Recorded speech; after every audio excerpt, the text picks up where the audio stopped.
नमस्ते।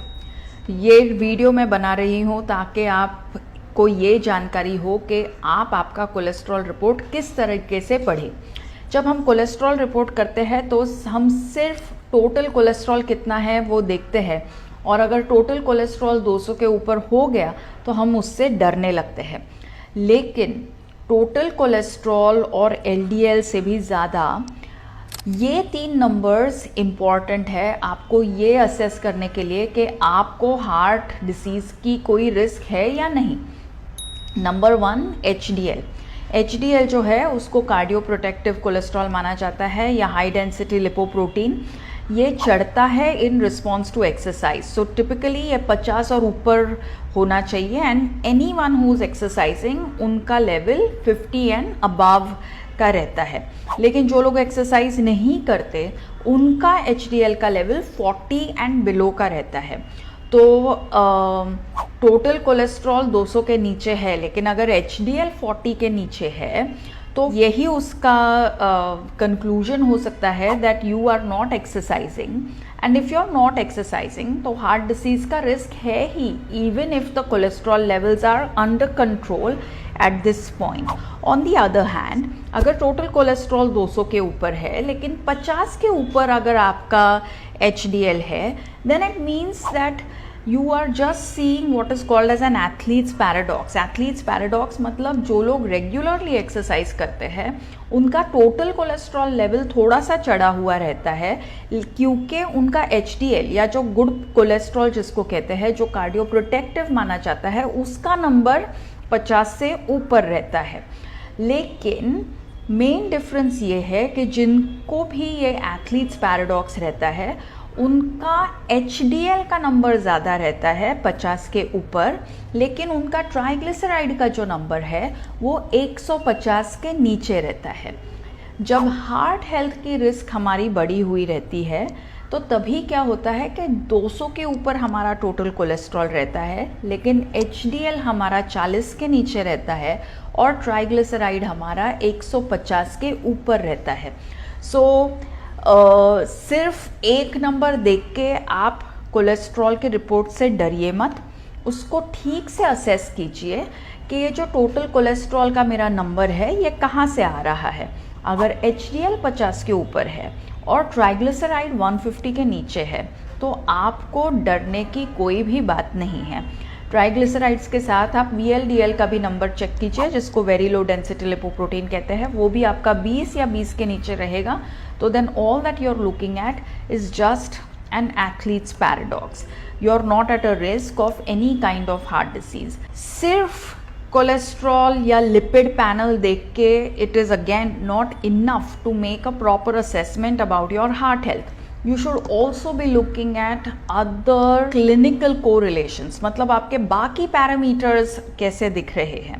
बाकी पैरामीटर्स मतलब आपका HbA1c कितना है, क्या आपका HbA1c 5.7 से नीचे है। HbA1c is an important correlation that you need to look at. The second important correlation that you need to look at is TSH.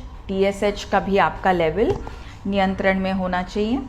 Third thing that you need to look at is your liver enzymes. क्या आपके liver enzymes चढ़े हुए हैं या they are within range. One more factor which is important while assessing your own cholesterol level is do you have blood pressure. Blood pressure अगर आपका चढ़ा हुआ है तो फिर आपका HDL, ट्राइग्लिसराइड ये और भी ज़्यादा मायने रखता है। If your blood pressure is high but you are getting your HDL above 50, you're getting your triglyceride below 150, then it means that over a period of time you will also be able to regulate your blood pressure well.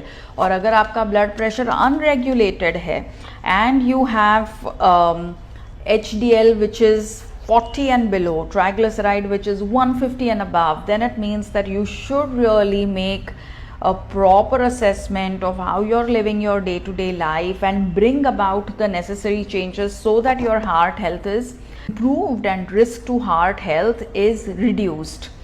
तो क्या आपको आपके खाने में कोई major change लेके आना चाहिए?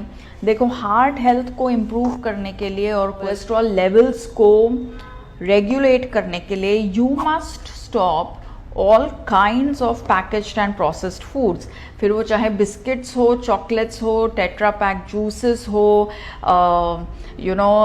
रेडी टू ईट जैम्स हो, 2 मिनट नूडल्स हो, केचप हो, ये सारा कुछ आप मत खाइए। याद रखिए जितना पैकेट खुलता है उतना पेट फूलता है। और उसी के साथ में स्पेशली फॉर दोज जिनका HbA1c हाई है, जिनको ब्लड प्रेशर हाई है, जिनका HDL 40 के नीचे है और जिनका ट्राइग्लिसराइड 150 के ऊपर है, you must really not be doing any kind of social drinking and smoking, क्योंकि ड्रिंकिंग एंड स्मोकिंग आपके हार्ट हेल्थ को, specially with these kind of numbers, it will just worsen your heart health. तो drinking and smoking, even if it is occasional, even if it is once in a while, उसको बंद करवा दीजिए आप। और घी या nuts जैसे कि पीनट्स हो, कैशूज़ हो, आमंड्स हो, वॉलनट्स हो, इनको चालू रखिए। कोकोनट भी आप खा सकते हो, राइस भी आप खा सकते हो, लेकिन packaged and processed food, alcohol, smoking, a lack of exercise and not sleeping on time, these are really your risk factors. हम लोग क्या करते हैं कि lack of exercise को एड्रेस नहीं करते, हम लोग एक्सरसाइज चालू नहीं करते हैं, हम लोग टाइम पर सोते नहीं हैं, हम लोग सिगरेट दारू वैसे ही चालू रखते हैं, लेकिन घर का बना हुआ खाना, चाहे वो दाल चावल हो, घी हो, या मुट्ठी भर सिंगदाने या कैशूज़ हो, वो सब बंद करते हैं। तो that's not the route that we should be taking. और याद रखिए कि आपको हार्ट अटैक होने वाला है या नहीं होने वाला है, ये कोई भी सिर्फ आपका रिपोर्ट देख के नहीं बता पाएगा।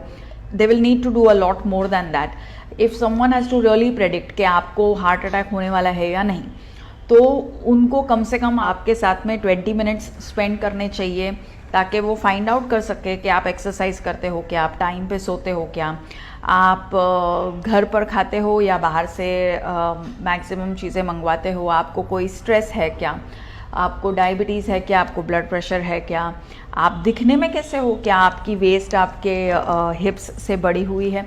सो there is a lot more than just getting freaked out over a few numbers. That's really the message of this video. I hope you enjoyed watching it. Thank you and bye bye.